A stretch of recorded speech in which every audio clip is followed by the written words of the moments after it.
Assalamualaikum warahmatullahi wabarakatuh. Yang terhormat kepada Ibu dosen pengampu mata kuliah perpajakan 2. Saya dari kelompok 8 yang beranggotakan saya sendiri Agis Cahya Umbari dan juga rekan saya. Assalamualaikum warahmatullahi wabarakatuh. Perkenalkan, nama saya Nuriasa Putri. Perkenalkan, nama saya Mega Utami. Baik, di sini kami akan membahas mengenai pajak penjualan atas barang mewah. Pajak penjualan atas barang mewah atau yang kita sebut dengan PPNBM itu merupakan salah satu jenis pajak yang ada di Indonesia, di mana PPNBM ini dikenakan hanya terhadap barang-barang yang tergolong mewah saja. PPNBM ini juga memiliki karakteristik dalam penggolongannya. Yang pertama yaitu pengenaan terhadap PPNBM hanya satu kali, yaitu pada saat penyerahan BKP. Jadi berbeda dengan PPNBM ini pengenaannya hanya cukup satu kali saja, yaitu pada saat PKP menyerahkan BKP atau JKP tersebut kepada konsumen. Lalu untuk karakteristik yang kedua yaitu PPNBM tidak dapat dikreditkannya. Lagi-lagi berbeda dengan PPN. Untuk PPNBM ini tidak dapat dikreditkan, karena kalau dalam PPN itu kita bisa melakukan pengkreditan dengan antara pajak masukan dengan pajak keluaran. Namun dalam PPNBM ini kita tidak dapat melakukan pengkreditan. Tapi jika kondisinya adalah kalian suatu PKP melakukan ekspor, kalian bisa melakukan restitusi kepada DJP. Untuk slide selanjutnya yaitu kita akan membahas mengenai barang apa saja sih yang tergolong sebagai kategori barang mewah atau yang nantinya akan terkena dengan PPNBM. Dan di sini ada 5 poin ya guys. Yang pertama yaitu ada barang tersebut bukan merupakan barang kebutuhan pokok. Jadi sudah tentu barang primer seperti sandang, pangan itu tidak masuk barang kategori mewah atau barang yang kena PPNBM karena barang tersebut merupakan kebutuhan pokok. Lalu yang kedua yaitu barang tersebut dikonsumsi oleh masyarakat tertentu. Jadi memang barang yang dikategorikan mewah ini hanya bisa dikonsumsi atau diperoleh oleh masyarakat atau orang-orang tertentu saja. Jadi nggak semua kalangan bisa memperolehnya ya guys.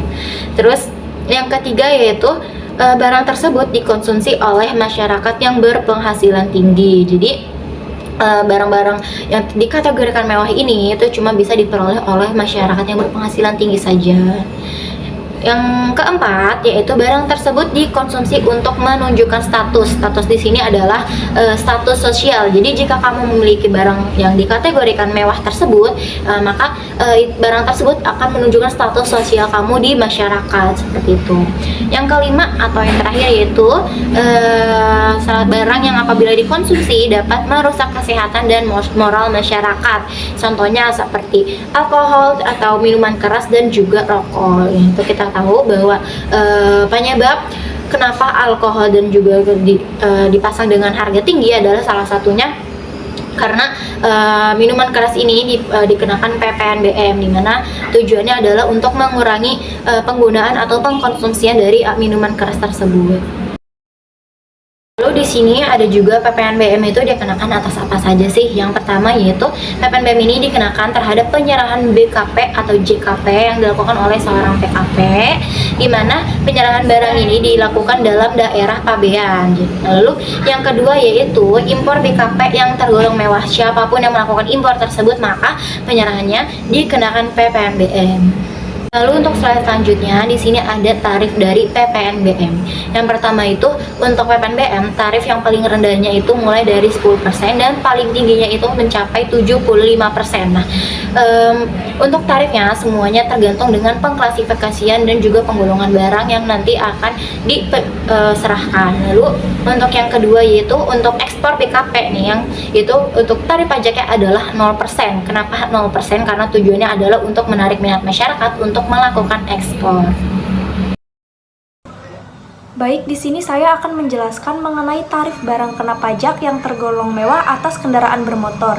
Yang pertama adalah tarif 10%. Tarif 10% ini merupakan tarif yang dikenakan atas kendaraan bermotor untuk pengangkutan 10 atau 15 orang termasuk pengemudi dengan motor bakar cetus api atau diesel dengan semua kapasitas isi silinder.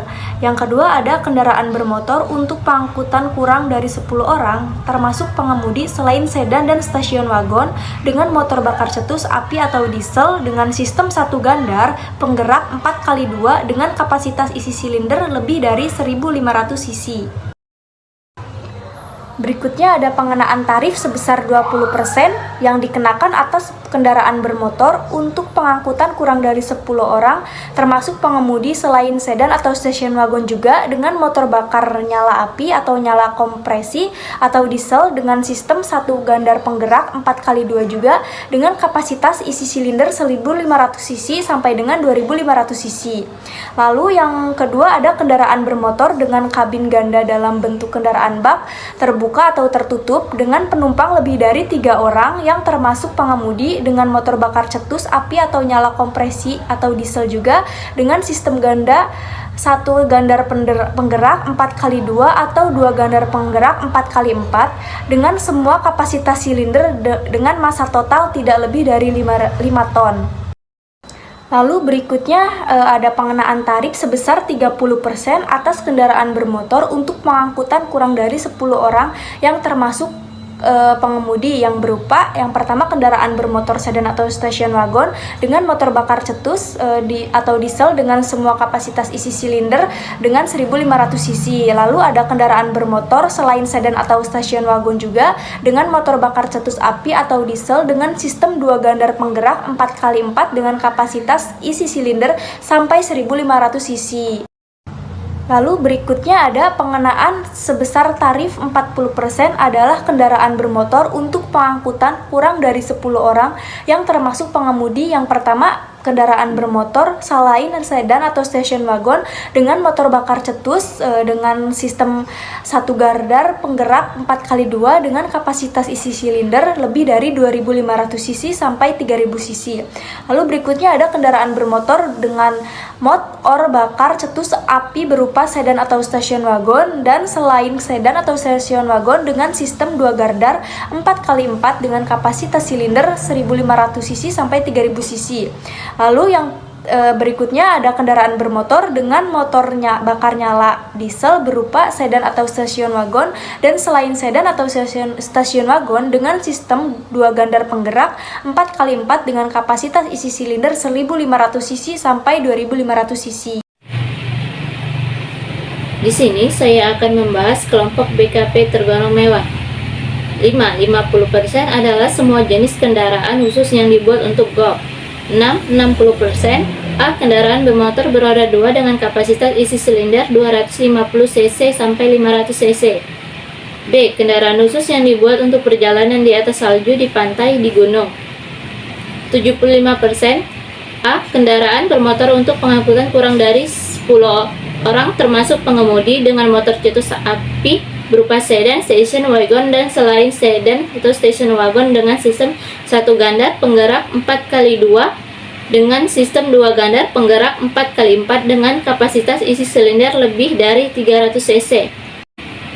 B. Kendaraan bermotor untuk pengangkut kurang dari 10 orang termasuk pengemudi dengan motor bakar nyala kompresi atau diesel berupa sedan atau station wagon dan selain sedan atau station wagon dengan sistem satu gandar penggerak 4x2 dan sistem dua gandar penggerak 4x4 dengan kapasitas isi silinder lebih dari 2500 cc.